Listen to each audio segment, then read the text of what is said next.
retornar a essa casa para mais uma noite de atividades. Agradecemos desde já a presença de todos aqui no Salão Richard Simonetti e também aqueles que nos prestigiam através dos canais da internet. Desde já possamos então aproveitar dessas atividades que a casa nos oferece e para que a gente possa iniciar, convido a todos para que façamos uma prece. Vamos fechar os nossos olhos, abrir os nossos corações, elevar o pensamento a Deus, nosso Pai, a Jesus, nosso Mestre e melhor amigo, aos bons espíritos que nos acompanham nessa caminhada, os nossos protetores, anjos da guarda, e também os trabalhadores dessa casa que tanto nos auxiliam nessas atividades, nessas frentes de trabalho que essa casa Centenário tem à disposição. Que possamos nos aliar a essas criaturas maravilhosas, bem como as energias, aos fluidos aqui dispostos, para que tenhamos o maior proveito possível dessa atividade, de tudo que será tratado, das informações pertinentes à nossa trajetória, principalmente aquelas que vêm de encontro aos nossos interesses. Que desde já possamos então nos deixar envolver por tudo isso, aproveitando desse encontro e aprendendo um pouco mais de tudo aquilo que a doutrina dos Espíritos tem a nos oferecer. Obrigado mais uma vez, Jesus, em seu nome e em nome de Deus, damos por aberto os trabalhos na noite de hoje. Que assim seja. Nesta ocasião, teremos aí mais uma vez o privilégio de contar com o Edgar, que fará aquela dinâmica que fez há algumas semanas atrás, como experiência às quartas-feiras. Ele tem feito já há algum tempo maior esse tipo de trabalho aos domingos, né? E agora nós temos aí o privilégio também às quartas-feiras. Então, o tema é o mesmo, o que te perturba? Aquelas pessoas que se encontram aqui nesta ocasião e que, por algum motivo, trazem consigo problemas de toda a ordem, é justamente nesse sentido que o Edgar vai dar a colaboração dele, através da sua experiência na doutrina, tentando de alguma forma esclarecer os nossos irmãos de tudo aquilo que nos perturba. Vou chamar o Edgar aqui então e vou ficar à disposição, quem tiver interesse em perguntar alguma coisa, em se abrir para que o Edgar possa orientar de alguma forma. Vamos levantar o braço, que eu vou até vocês para que direcionem o seu comentário, a sua dúvida até ele. Boa noite, Edgar. Bom trabalho. Muito obrigado. Boa noite a todos. Não sei se a gente já percebeu, mas a vida não vai deixar a gente em paz. Já perceberam? Ela não pode deixar a gente em paz, gente. Porque, apesar de sabermos que a felicidade absoluta não ocorrerá nas existências encarnadas, há muita felicidade disponível no planeta Terra, para cada um. De forma diferente, com certeza. Mas há muita felicidade possível. E a impressão que eu tenho é que a gente não está usufruindo de toda a felicidade possível. Exatamente pela nossa dificuldade ou resistência em compreender e aceitar a grandeza do método do Pai para que a gente consiga a felicidade. O Cristo nos trouxe o método, e a doutrina espírita vem ser uma lente de aumento a respeito desse método, né? Ampliando, trazendo detalhes, nos dando mais informações e atendendo plenamente às nossas necessidades racionais de compreender esse método. Mas nós precisamos estar abertos para exatamente aceitar essa diferença entre a nossa visão de vida e a visão de vida colocada pelo Mestre. Como nós resistimos, como nós muitas vezes não queremos olhar de verdade o que ele nos coloca, e ele só nos coloca coisas boas e facilitadas, por incrível que pareça, então a gente sofre e a gente fica mais distante da felicidade possível, que não é pouca, que já aparentemente nos transportaria ao paraíso na nossa referência pequena. E mesmo assim o Pai não nos deixará em paz, porque mesmo que a gente atinja muita felicidade aqui na Terra, Ele nos dirá, vamos,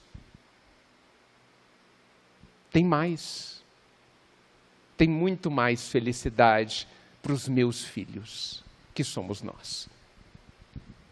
É claro que a gente precisa ressignificar a felicidade, né? Porque a felicidade não é o que a gente pensa que é.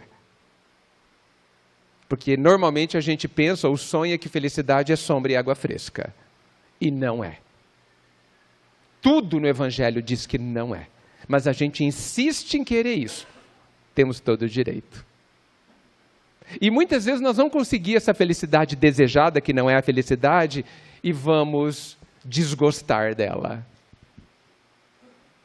Mas isso é outra história. Bem, como o Selmer disse também, a ideia é que a gente converse sobre o que angustia algum coração. Mas não que a gente vá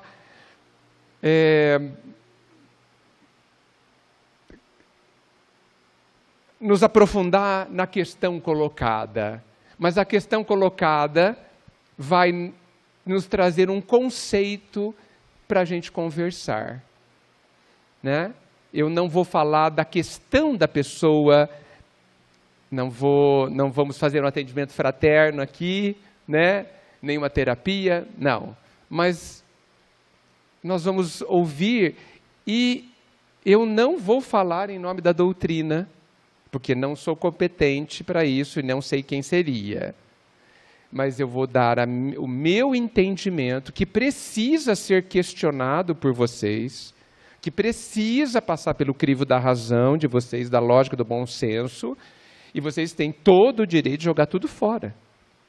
É apenas a minha opinião, conforme eu entendo a questão colocada. Nada mais que isso. Ou seja, eu estou trazendo um ponto de reflexão, de discussão. Ok?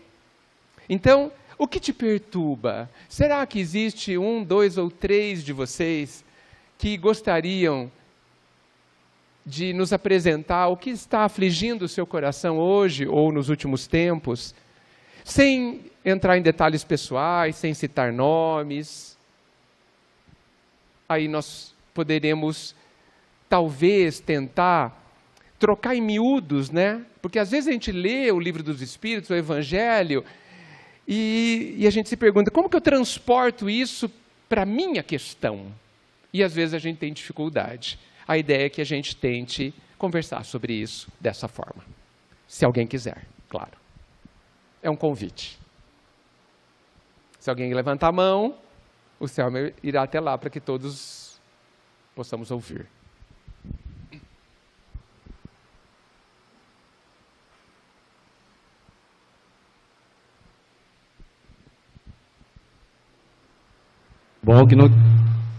Que bom que não tem angústia hoje. Não tem angústia. É ótimo, podemos ir embora já. Será? Que coisa boa, né? Quando for assim, né? Olha lá, tem alguém. Calma, calma, calma. Um microfone, senão nós não vamos ouvir. E tem o pessoal da internet também. Por favor. Já agradeço.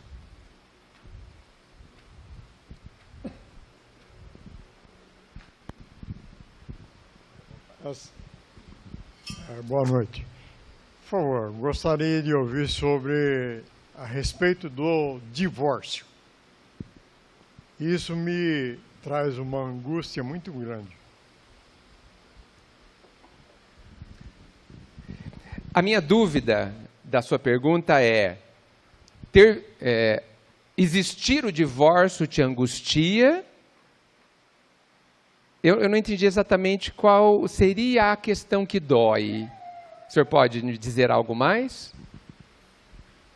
O divórcio, por causa de um casamento tão prolongado... Não estou ouvindo. Por causa de um casamento tão prolongado, agora se a gente se achega a um divórcio. Então isso machuca a gente, né? Então a gente fica em dúvida a respeito daquilo que Jesus ensina, a doutrina ensina. Gostaria de saber um pouco mais a respeito sobre esse assunto. Legal. Acho que eu entendi. Espero que eu consiga ter entendido. No livro Ação e Reação, do André Luiz, existe um capítulo chamado Resgate Interrompido, se não me engano. Ele conta a história de um casal onde o marido queria matar a esposa para ficar com outra pessoa. E por que ele queria matar a esposa? Porque ele queria ficar com as filhas. E o livro é contado do plano espiritual para cá, né? Então a gente vê os bastidores. Aí ele não consegue, etc. e tal, mas no final do capítulo, André Luiz pergunta para o instrutor que está com ele, afinal de contas, por que eles casaram? Eles não se amavam. E agora quer matar o outro? E a resposta é fascinante. E eu convido todos a lerem pelo menos esse capítulo. Essa página, ela é uma página que nos remete à reflexão sobre os relacionamentos afetivos, especialmente aqueles de longa duração que a gente chama de casamento. Ele diz que a grande maioria dos casamentos da Terra são com o objetivo de aprendizado, aonde o amor ainda será construído.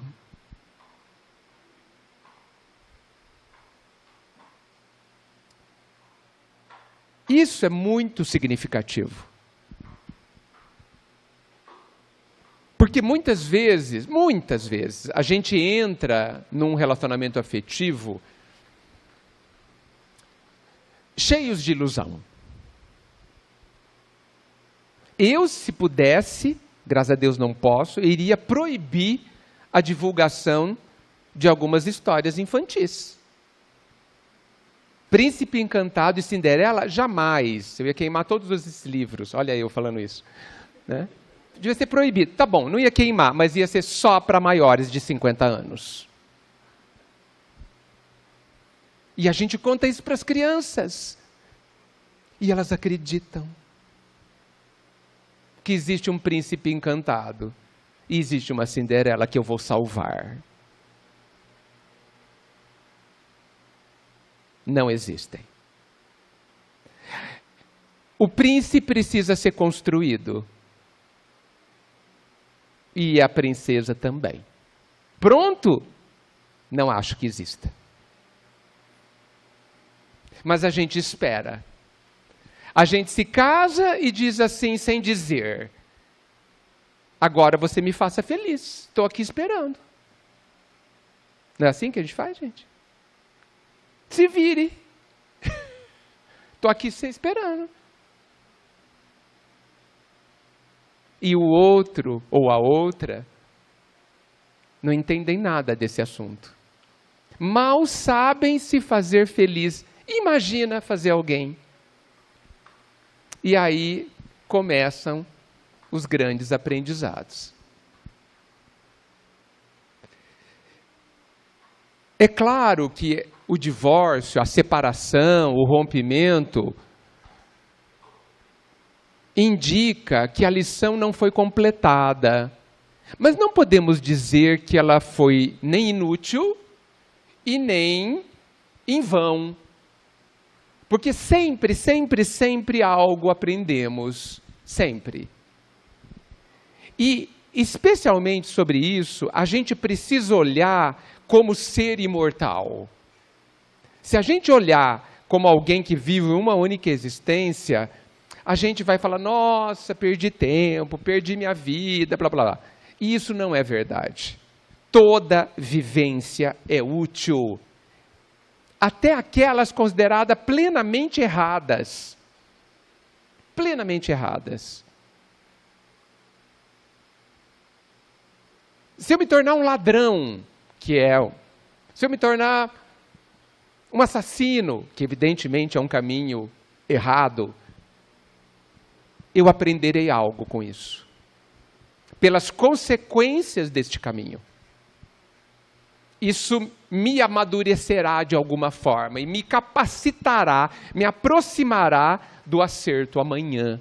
Nada se perde, nada absolutamente se perde. O Pai elaborou todo o processo de crescimento de forma que tudo iria e irá contribuir com o nosso crescimento e a nossa felicidade, hoje ou amanhã. Então, olhando do jeito certo, que é como ser imortal que somos, que vive uma experiência momentânea, rápida, e dentro dessa experiência, que é a existência encarnada, relacionamento afetivo, quando ele termina, o ideal é que a gente extraia dessa experiência um aprendizado que nos transforme. Quanto mais antes a gente fizer isso, mais aproveitaremos da experiência. É claro que o término costuma doer. Doer porque não entendemos o que aconteceu, porque nos arrependemos, porque sentimos falta, porque estamos apegados. E esta dor, a dor do término, contém mais aprendizado. Eu tenho em mim e penso que tudo que dói é importante. Doeu? Então temos um lugar ali para aprender. Doeu? Está doendo? Então nós temos ali que parar e olhar para aquilo, porque tem uma lição ali a nos esperar. Não aconteceu sem razão, sem utilidade. Nada, não existe. Não existe. O acaso, nós já sabemos. Então, o que eu posso dizer para o Senhor? Vamos aproveitar o que aconteceu? É muito interessante, as pessoas pensam que só porque terminou não deu certo. Eu acho tão estranho. Vou dar um exemplo mais fácil. Digamos que eu abro uma empresa e trabalhe nessa empresa, contrate funcionários, 3, 4, 5, não importa, e essa empresa dure 9 anos. Mas terminou, não deu. A gente fala assim, não deu certo, né? Eu tive que fechar a empresa, os negócios não iam bem, o mercado mudou, não deu certo. Será? Será que a gente está pensando adequadamente? O que aconteceu nos 9 anos? 5, 6, 10 famílias se sustentaram com o funcionamento da empresa. Aprendemos coisas, nos desenvolvemos em termos de habilidades, de capacidades técnicas ou não, tivemos convivência, aprendemos a nos relacionar com o cliente, entre nós, e aí a minha lista de benefícios de aprendizado é imensa. E a gente diz que não dá certo porque terminou. Vocês conhecem alguma coisa nessa vida que não irá terminar? Me digam, porque eu desconheço. Tudo irá terminar. Não é assim? E só porque termina não deu certo? O dia terminou hoje, já terminou, vai terminar meia-noite. Ele não deu certo? Ele deu certíssimo. Então, eu vivi então um relacionamento afetivo, um casamento, cheio de experiências, cheio de possibilidades, me ajudou, doeu, e na dor aprendi a fazer um monte de coisa que não sabia, durou 10 anos, 5, 1, 2, terminou, sim, terminou. Os motivos que levaram ao término, cada consciência avaliará. Não para que haja punição, porque sabemos que punição não existe, mas existe simplesmente as consequências naturais, positivas ou não, mas sempre úteis, das nossas ações. Muitas vezes eu posso concluir que eu deveria ter sido mais paciente, que eu deveria ter olhado mais para outra pessoa, que eu deveria ter compreendido mais. Ótimo! E me arrependo? Excelente! Por que excelente? Porque da próxima vez tentarei fazer diferente. Ah, mas eu tenho 80 anos, não vai haver a próxima vez. Quem disse? Não somos imortais? Não teremos outras chances? E aí eu faço outra pergunta. Existe alguma coisa na vida encarnada que seja irremediável, gente? Eu gostaria que alguém me dissesse. Algo irremediável? Algo que eu não possa consertar? Refazer? Se eu sempre olhar do jeito verdadeiro, qual é? Do jeito da imortalidade, nada é irremediável. Se eu errei hoje no meu relacionamento ou em qualquer outro tipo de coisa, amanhã eu teria oportunidade necessariamente de consertar. E haverá um dia que nós teremos alegria em recomeçar para reajustar algo que não fiz bem ontem. Com alegria e não com o peso que muitas vezes hoje a gente tem ao recomeçar uma história.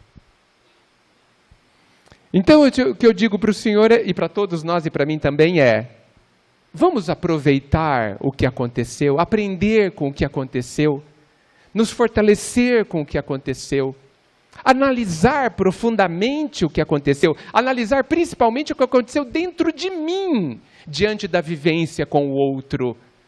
Porque eu gosto de pensar que os relacionamentos de longo prazo, eles são faculdades, sabe? Eles são cursos intensos que podem nos trazer imensa felicidade.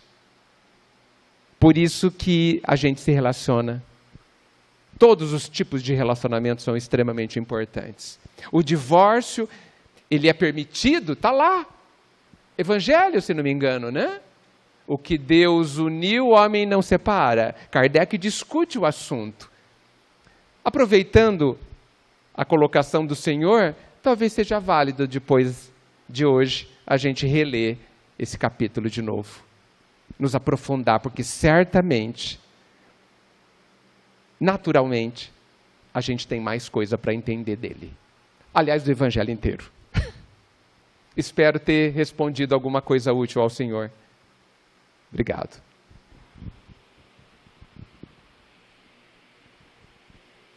Temos duas aqui. Por favor. Estou chegando. Não se esqueçam de ler esse capítulo. Ação e reação, débito interrompido. Vale a pena. O livro todo vale a pena. Acho que lá atrás levantou primeiro, não sei, tive a impressão. Depois a senhora. Olá, boa noite. Olá.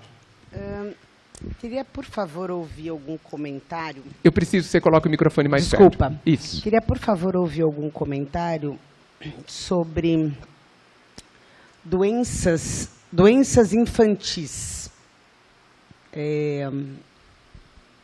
No Espiritismo, eu sei como funciona, mas assim, eu não consigo entender muito o que pode justificar o sofrimento na vida das crianças. Por favor. O pai é muito esperto, sabe? Muito esperto. O pai faz de tudo para que a gente aproveite o tempo. E há uma razão para as crianças serem como são. Inclusive Kardec comenta sobre isso. É para nos tocar o coração. O jeito tenro delas, né, a imensa dependência e fragilidade, né, despertam naturalmente nos homens e nas mulheres, em todos nós, talvez um impulso natural que a gente tem de acolher, natural que a gente tem e que muitas vezes está contido, muitas vezes está bloqueado, né, guardado. Esse é o motivo, um dos, que as crianças são como são e nos causam o que causam. Mas a gente não pode esquecer que a criança é desse jeito frágil, o corpo dela é. Dentro deste corpo frágil e dependente existe um adulto, um ser, como nós. A única forma da gente compreender essa aparente injustiça é a gente considerar a imortalidade e as reencarnações. Senão não há explicação plausível, possível, razoável. Não há. Uma das coisas que a reencarnação resolve, explica, é esta. Por que uma criança nasce com o seu corpo defeituoso, sem uma perna, com o cérebro? Por que nasce com um defeito genético?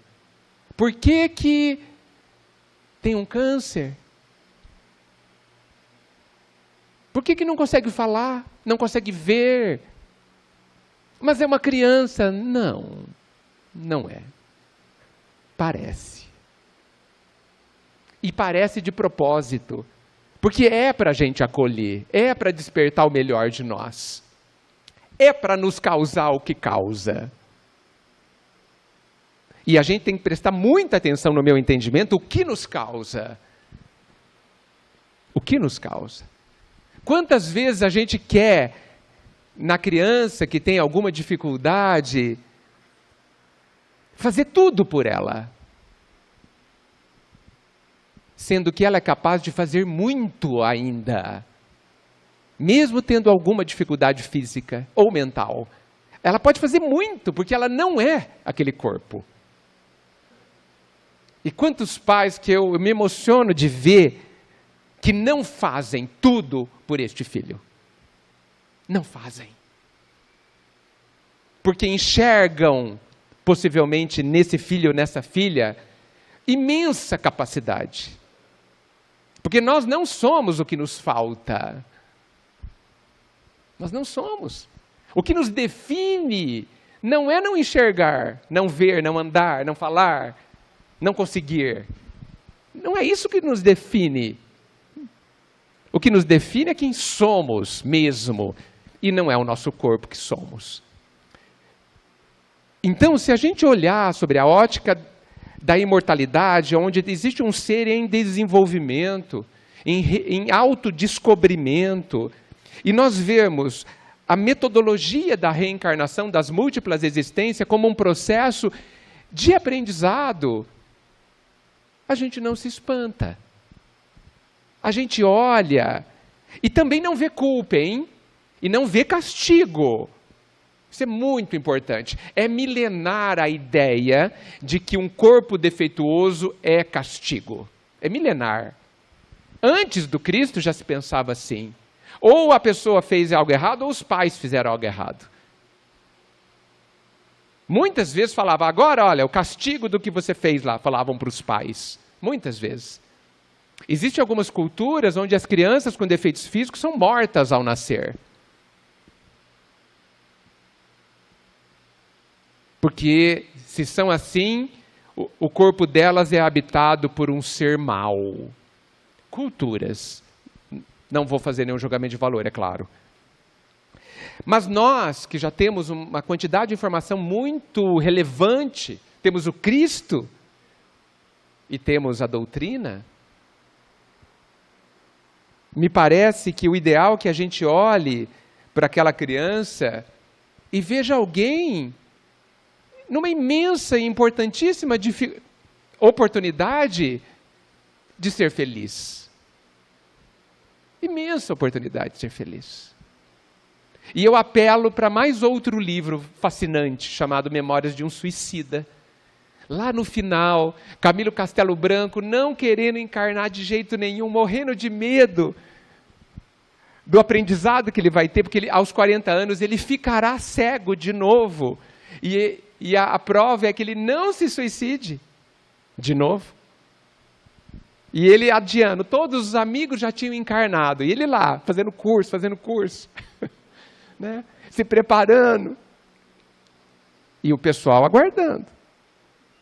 Quando um dos amigos dele, de alta categoria, convida para vir até a Terra, para ver a existência de um grande amigo do Camilo. E ele chegou, diz o livro que é no norte do Brasil, numa comunidade extremamente carente, à beira de um mangue, num casebre cheio de buracos. Felizmente lá faz calor, eles não passam frio, mas cheio de buracos. E havia uma criança, talvez de uns 10 anos já, com problemas mentais, que mal falava, subnutrida.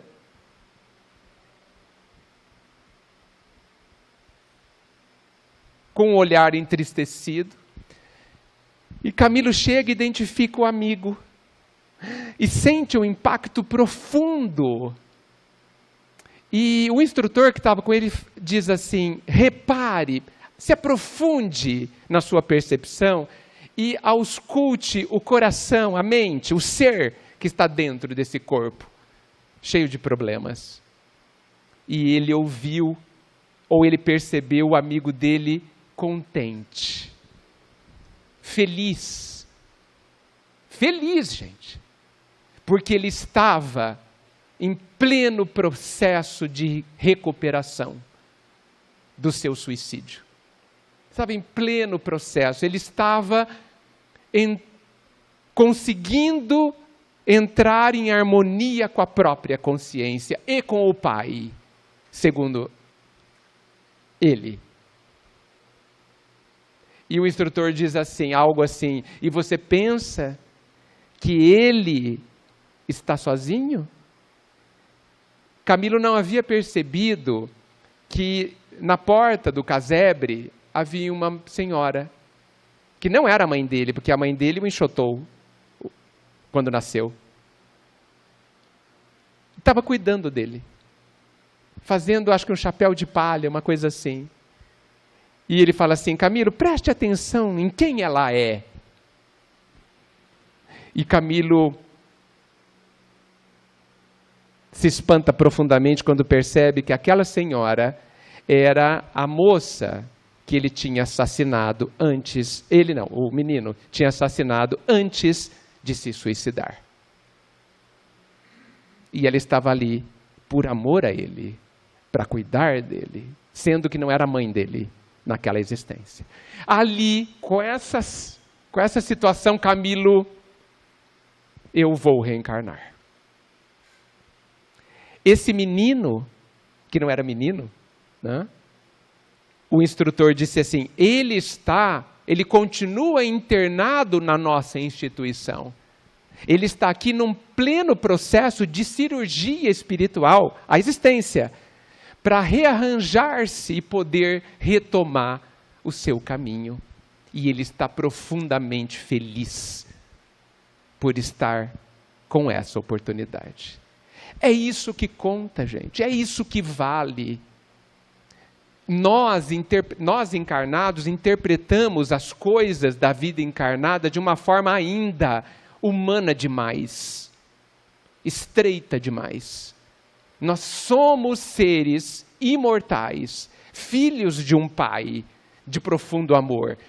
Nós mal compreendemos o que é isso, mas nós precisamos nos aproximar dessas duas realidades mais e mais, com muito empenho, com muito esforço da nossa parte, para que a gente sofra menos as circunstâncias dessa vida, que são todas oportunidades de sermos felizes. Se alguém te rouba, se alguém te tira aparentemente tudo que você tem, é uma oportunidade de aprender a ser feliz. Porque as experiências que a gente vive nos tocam exatamente, cirurgicamente, no ponto que somos mais frágeis. Para quê? Para que a gente se fortaleça. Porque é da lei, é determinado pelo amor do Pai que nós nos desenvolveremos à plenitude. E para isso, os pontos mais frágeis precisam se tornar fortes. Por isso que a vida não vai nos deixar em paz. Por isso, quando tudo estiver calmo na nossa vida, aproveite para se fortalecer os pontos frágeis, porque chegará o momento que esses pontos frágeis serão testados. Que tal a gente se preparar? É tipo assim, olha, daqui a 2 anos vai ter um vestibular, vamos estudar hoje. Porque estudar 15 minutos antes não vai dar certo. Ou na hora que está acontecendo, não vai dar certo. E a gente corre atrás de socorro na hora que está ruim. É justo. E a gente deve continuar a fazer isso. Mas na hora que estiver tudo calmo, corra também. Não atrás do socorro, mas atrás daquilo que te fortalece. Para quê? Para quando chegar a tempestade, a sua base ser sólida. E você não sofrer quase nada. A tempestade passará e você estará ali, compreendendo os ventos fortes. Que eles não estão contra você. Eles estão a teu favor. Eles querem te fortalecer. A vida sempre, gente, está a nosso favor. Não como o mundo enxerga, é claro. Mas o mundo, coitado, não entende nada da vida. Mas nós podemos entender, individualmente. Espero ter respondido. De alguma forma. É uma grande oportunidade. Não somente para a criança, tá? Mas para todo mundo que sofre, que sente algo, que sente um incômodo, que sempre uma dor. A dor, gente, para tudo, é sempre um sinal de que é ali o nosso local de trabalho. A dor não foi feita para ser sofrida. Ela foi feita para ser aproveitada. A dor é nossa amiga. Ela não é um inimigo. Não é uma amiga para a gente convidar todo dia para almoçar em casa. Ok? Deixa ela vir espontaneamente. Ela sabe a hora de nos visitar.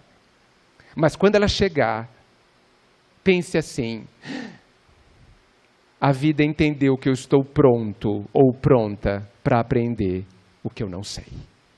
E ser mais feliz do que sou. Ou como jamais fui. Para pensar, hein?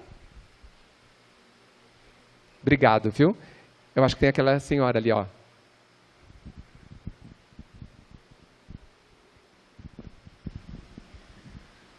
Edgar, boa noite. Boa noite. Um prazer enorme estar aqui falando com você. Todo meu. E eu gostaria que você aprofundasse o tema de auto-perdão. Esse auto-perdão numa situação diferente daquela assim, ai, se eu soubesse disso. Não, eu sabia. Eu tinha consciência. Seria esse tipo de situação. Você com um certo conhecimento e se comprometeu. E agora? Como trabalhar primeiro esse auto-perdão? Obrigada.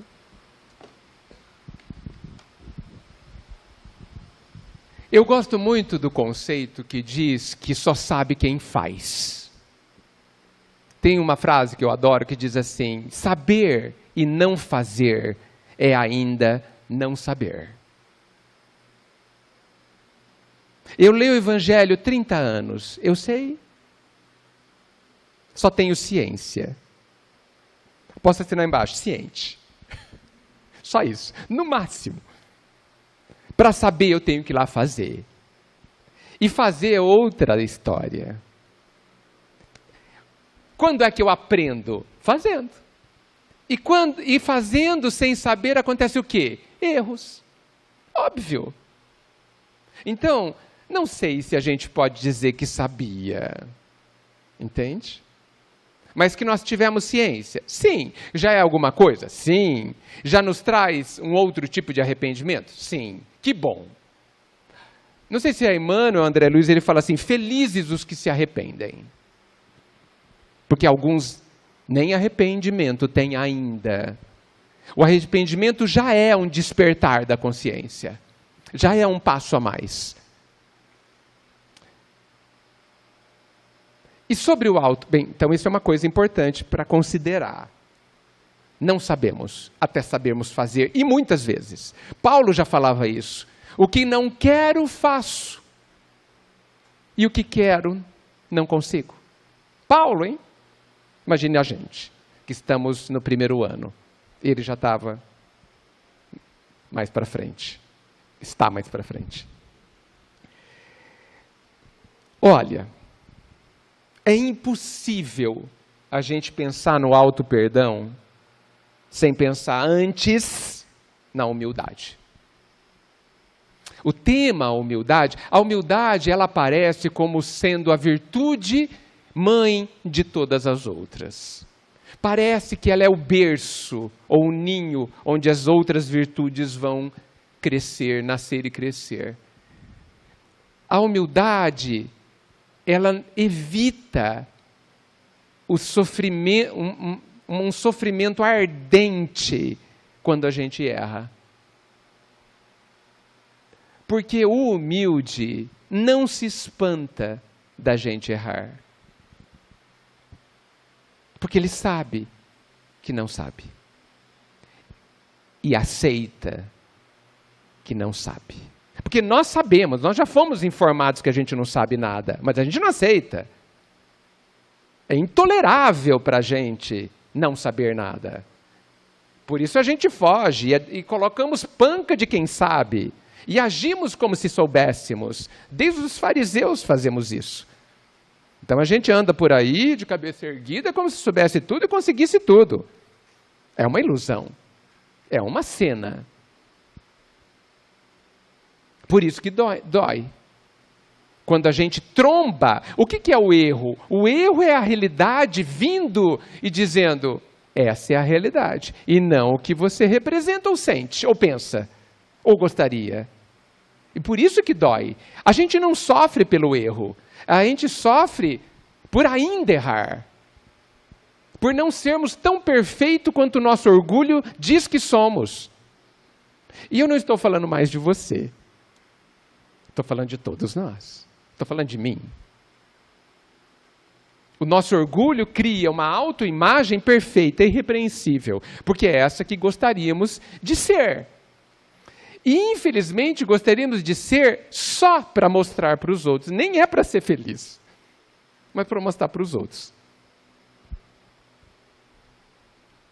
A humildade não vive essa ilusão. Quem é humilde? O humilde não sofre por não saber como nós sofremos. Desculpa, posso falar de mim, não posso falar de vocês.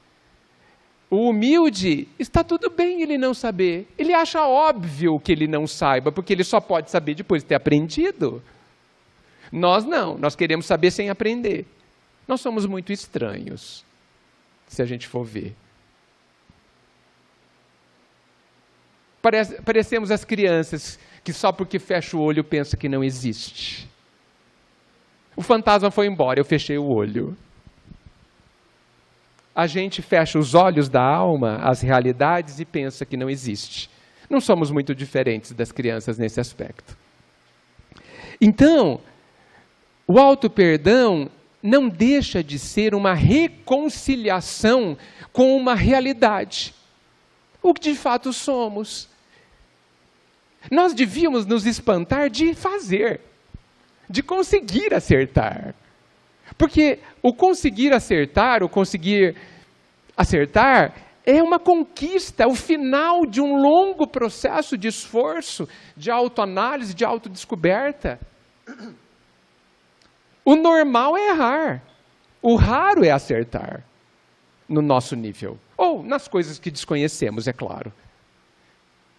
Então, eu insisto, a parte mais importante disso é que a gente sofre não é por causa do erro, mas porque não aceitamos errar. Então o perdão vem nesse autoencontro, sabe? Porque quando a gente é uma coisa e nos iludindo que somos outra, a gente está distanciado de nós mesmos. A gente não vive a nossa verdadeira, essencial realidade. A gente vive uma ilusão, um sonho, ou um pesadelo, talvez. E aí isso causa-nos dor, porque a gente se sente só. A gente está, no fundo, lutando contra a nossa realidade. Isso despende um esforço monumental. E quando a realidade chega, dói. E é por isso que a gente acha tão ruim quando o outro diz que a gente erra. Porque o outro está nos mostrando o que a gente não quer ver. E que a gente precisa ver. Por quê que a gente precisa ver? Para parar de viver uma ilusão. Para aprender que faz parte do ser feliz, ser humilde. Lembrando que ser humilde não é não se posicionar.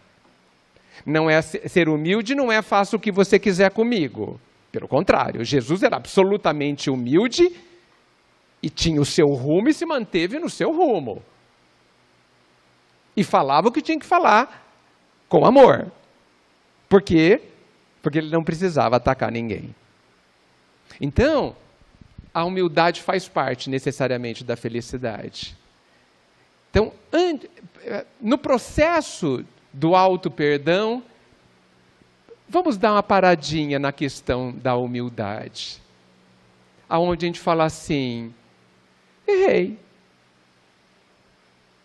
Não gostaria de ter errado. E é tão verdadeiro, essa é uma parte importante, é tão verdadeiro que eu não gostaria de ter errado, que eu vou investir o meu tempo e o meu esforço para não errar mais. Isso é muito importante, gente. Porque nós, a maioria de nós, e desculpe a generalização, nós somos aquele que não quer errar de novo e não faz mais nada para não errar. Sabe aquele aluno que errou o exercício de matemática e a prova vai ser daqui a um mês, ele não estuda o exercício que ele errou? Somos nós. Apresento. Nós a nós mesmos. Eu nunca mais quero fazer isso, falar aquilo daquele jeito para aquela pessoa, eu acho que eu me excedi. Pronto, virou a página, next, próximo assunto, e nunca mais aquele assunto, aquela questão é fruto da nossa atenção. Aí vai acontecer de novo, você vai errar igualzinho. Por quê? Por que erraríamos menos? Porque quando eu faço um bolo e ele não cresce, e se eu fizer igualzinho, ele vai dar diferente. Eu tenho que pensar, o que eu errei, hein? Será que a temperatura do forno? Será que o fermento estava estragado? Eu preciso pensar no meu problema, no meu erro.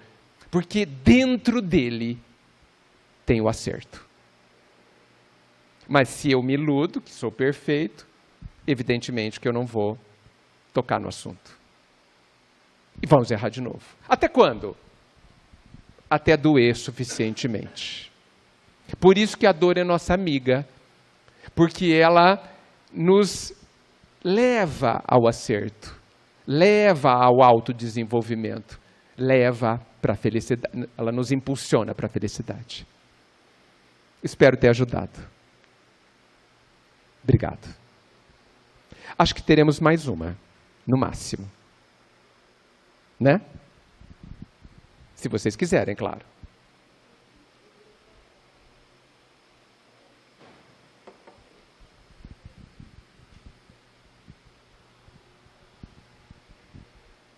Ninguém? Não tem problema, tem assunto. O pessoal está assustado. Está assustado? É, Salve? Acho que sim.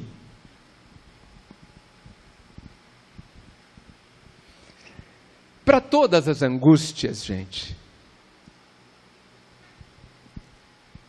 algumas coisas que o ideal é que a gente jamais esqueça. Nós temos capacidade de viver o que estamos vivendo. Nós temos capacidade de encontrar o melhor caminho para o que estamos vivendo. Por quê temos essa capacidade? Porque somos o que somos, filhos do Pai. De imenso amor, que nos criou plenos, com todas essas capacidades para serem desenvolvidas, que é nossa obra, nosso trabalho, não dele. Então, o que eu não sei, tem em mim as sementes de saber o que não sei. Eu tenho em mim toda a condição de aprender o que não sei. Mas para isso, eu preciso do meu esforço. Porque não adianta pedir para o pai resolver o seu problema. Ele não vai resolver. É a mesma coisa de pedir para a professora responder a prova. Não pode. E por quê que ele faz isso? Porque nos ama. Porque olha para a gente e enxerga a nossa capacidade. Porque ele nos vê com dignidade. Porque quando a gente faz o que o outro pode fazer ou pode aprender, a gente está alejando essa consciência. E o pai jamais faria isso. Ah, mas eu não sei andar. Mas aprenda. Eu te dou a mão. Mas quem vai ficar de pé é você. Ah, mas eu não estou conseguindo. Pois tente. Quantas vezes? Até conseguir. Porque eu enxergo em você total capacidade. Ah, mas eu não consigo. Não. Talvez você não queira se esforçar.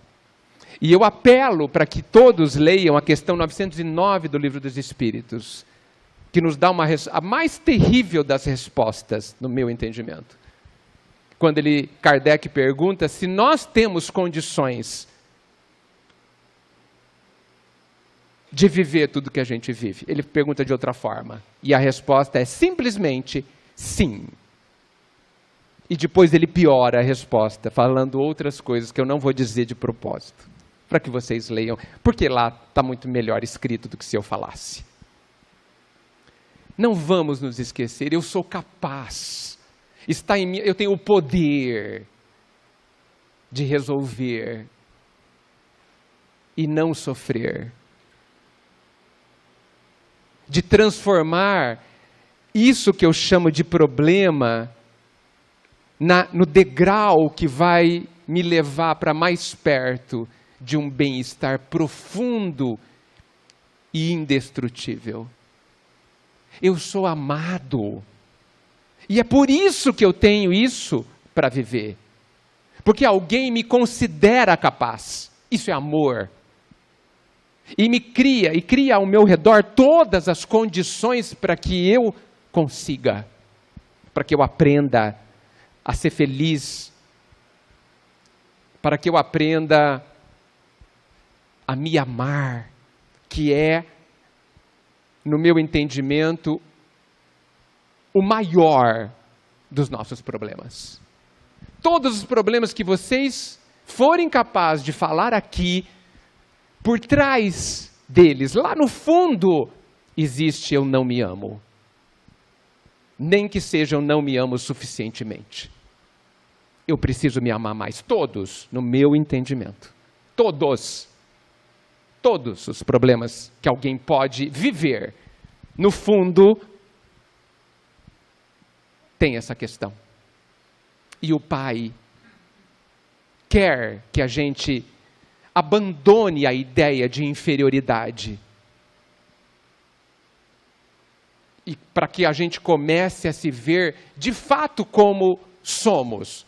E eu insisto em dizer, essa frase tão comum e tão incompreendida no meu entendimento, eu sou filho de Deus. O que isso precisa significar alguma coisa para nós. Não para que a gente seja grato, porque ele não precisa disso, mas para que a gente se conheça, se entenda e se descubra. A impressão que eu tenho é que nós não entendemos o que é isso. Sermos filhos deste Criador. Que a gente não entende como é que Ele nos ama. Quais são os caminhos desse amor? Tanto é verdade que a gente não entende, que a gente ainda comete o crime de pensar que somos castigados, só porque a gente tem problemas. Sendo que o nosso sofrimento por termos problemas é porque a gente criou uma expectativa infantil de que aqui é um parque de diversões. Nos contaram uma mentira que diz que a gente tem que trabalhar para termos sombra e água fresca, não é? A gente entra no emprego, passa num concurso, bem, agora está tudo resolvido. Passei no concurso público, aposentadoria integral, quando me aposentar, agora pronto, está tudo certo. Não tem nada certo. Nada certo. Porque nós estamos aqui na escola. E na escola tem exercícios, problemas, desafios. Aqui não é lugar para descansar. Aqui não é hotel. Parque de diversão, que você vai lá e fica na praia olhando para cima. Ótimo, não que seja proibido. Mas causa muito sofrimento quando você vai para um lugar e é diferente do que você esperava. E nós cultivamos e criamos os nossos filhos para que eles entendam que problema é igual a sofrimento. E problema não é igual a sofrimento. Problema é igual à oportunidade de sermos verdadeiramente felizes. Por quê? Porque não somos felizes do jeito que a gente está. Mesmo sem problemas, não somos felizes. Estou errado? Essa ilusão que a gente diz, não, se eu tiver saúde eu tenho tudo, é ilusão, gente. Por quê? Porque a maioria de nós passou a maior parte da sua vida com saúde e não foi feliz. Então, saúde, desculpe, não traz felicidade. É confortável ter saúde, mas não traz felicidade, porque felicidade é uma construção. E se você não construiu, você não a terá. Porque é da lei que nós só teremos o que a gente plantar. E é bom que seja assim. Porque nós viveremos a alegria de termos conquistado construído a nossa própria felicidade. Nós viveremos esse bem-estar que talvez a gente nem saiba ainda como é. Mas está nas nossas mãos a felicidade. Dá trabalho? Bastante. Mas, infelizmente, nós somos aqueles que estamos caminhando, mas carregamos uma mochila de tijolos nas costas. Tem um livro, inclusive, do Hamed, não vou lembrar qual é, que ele fala exatamente isso. Uma mochila de tijolos. Quem colocou essa mochila? Você. E essa mochila chama expectativa errada, chama ilusão, chama não encarar a realidade, não aceitar que a vida contém tudo o que a gente precisa, eu insisto, para ser feliz, do jeito que ela é. Eu peço desculpas por falar dessa forma, porque eu sei, e é possível que alguém que esteja nos ouvindo tenha uma vida muito difícil. Muito difícil. É possível. E eu não estou desmerecendo e nem invalidando e nem dizendo que não há esta dificuldade. Mas eu estou dizendo que é uma imensa oportunidade de ser feliz. Se a gente jogar essa mochila de tijolos inúteis fora e usarmos as nossas forças para compreender o que acontece dentro de mim diante das dificuldades da vida. Porque a solução está obrigatoriamente dentro de cada um. Como eu disse, tudo isso é para ser discutido. E eu gostaria muito, me sentiria muito contente se vocês se questionassem profundamente sobre tudo isso que foi dito. Porque é óbvio, eu posso estar bastante enganado. Muito obrigado pela paciência, pela atenção de vocês. E eu agradeço ao Pai essa oportunidade de estarmos nos relacionando. Obrigado.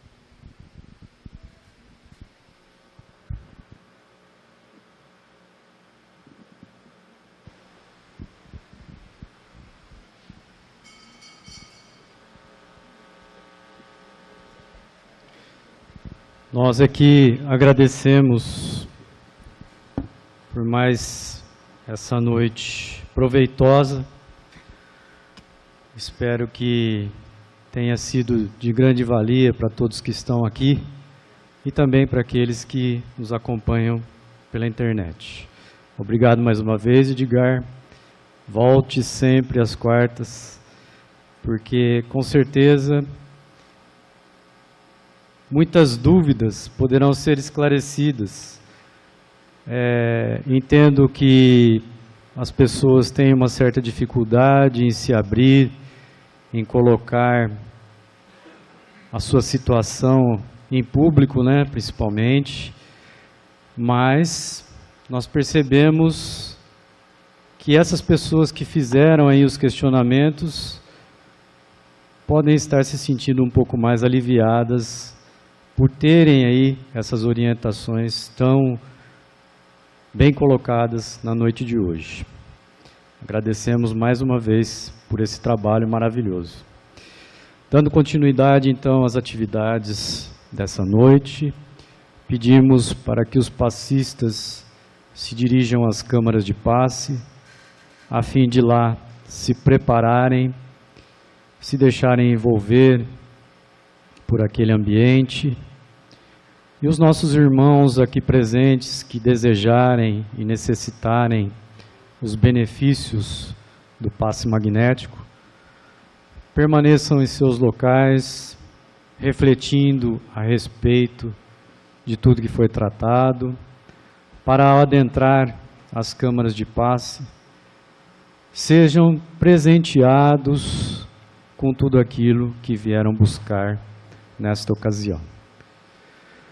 Vamos então para a parte final, finalizar o nosso encontro de hoje. Antes, porém, agradecendo a presença de todos, aqueles que vieram pela primeira vez. Tenho certeza que se sentiram à vontade nesse espaço, com esse estudo maravilhoso que foi feito, com tantas informações pertinentes. E também agradecer aqueles que acompanharam até esse momento através dos canais da internet. Para a gente finalizar, convido a todos para que façamos uma prece, agradecendo essa oportunidade inicialmente a Deus, que nos concede essa experiência maravilhosa, agradecendo também a Jesus, que nos deixou os ensinamentos, os exemplos que devemos seguir, agradecer aos espíritos bondosos que estão ao nosso lado, aos trabalhadores dessa casa. Enfim, por mais esta noite de estudo, de informação, que nós possamos retornar aos nossos lares, refletindo a respeito de tudo isso que foi tratado nessa noite. E o mais importante é nos lembrarmos e colocarmos em prática para a nossa evolução, para o nosso desenvolvimento. Muito obrigado mais uma vez, Jesus, em seu nome e em nome de Deus. Encerramos os trabalhos na noite de hoje. Que assim seja. Uma ótima noite a todos e até a semana que vem, se Deus quiser.